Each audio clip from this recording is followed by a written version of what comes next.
right, now moving on. The Real Housewives of Potomac's Robyn Dixon and Gizelle Bryant are under fire for saying that NBA player James Harden's beard may have fried chicken and watermelon in it and that it smells like weed. They also laughed and said, "We're being racist." Are you surprised to hear those comments from Robyn and Gizelle? Al, what do you think?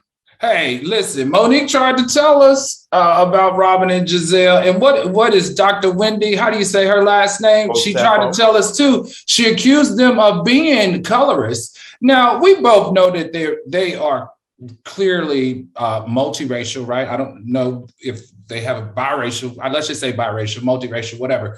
But the real question here is, are we offended because of the joke, or are we offended by who made the joke? Because let's be honest now, sportscasters have been joking about James Harden's beard for a very long time, and it hasn't been an uproar. I think in this case, I think it has to do with what they said and the reference that they made. To me, that makes it so disturbing. It makes it racist. It makes it disgusting. It makes it colorist. And because of that, I think those ladies owe their young man an apology. Q, what do you think? Do you think it's a light skin, dark skin thing, or do you think it's we're black, we can say that about him? Somewhere, because I feel like sometimes, and I will say this, just because someone's light skin, the other person's dark skin, doesn't automatically make it colorism. Right. And I think it's so easy to jump on this train and say they're being colorist.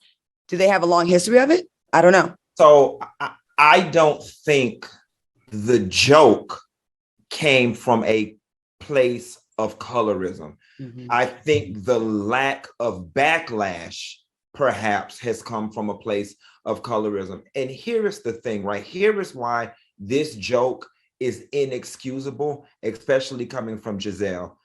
Gizelle's father is one of the civil rights leaders who's in the pictures with Martin Luther King, right, and Reverend Jesse Jackson and all of this. So Gizelle, of all people, knows all things race better than anybody on Bravo. As a little girl, she can recount stories of her daddy being on the three-way phone with Coretta and Martin Luther King, all right? So if this joke would have came out of the mouth of anyone non-Black, we would be up in arms having a doggone fit. But there comes a point in time where Black people, we have to hold ourselves to the same standards. If it is inappropriate for Don Imus to call them girls nappy-headed hoes, then it's inappropriate for us to do it as well. If this was Teresa Giudice or Kyle or anybody else from the Real Housewives of Beverly Hills or New Jersey, we would be asking Bravo right now to boycott them, kick them off the show, punish them, so on and so forth.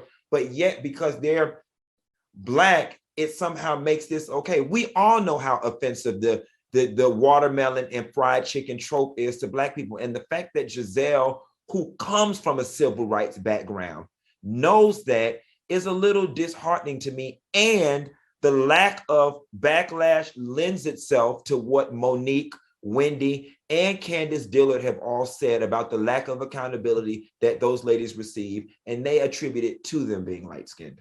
So do you think that you think they should be fired?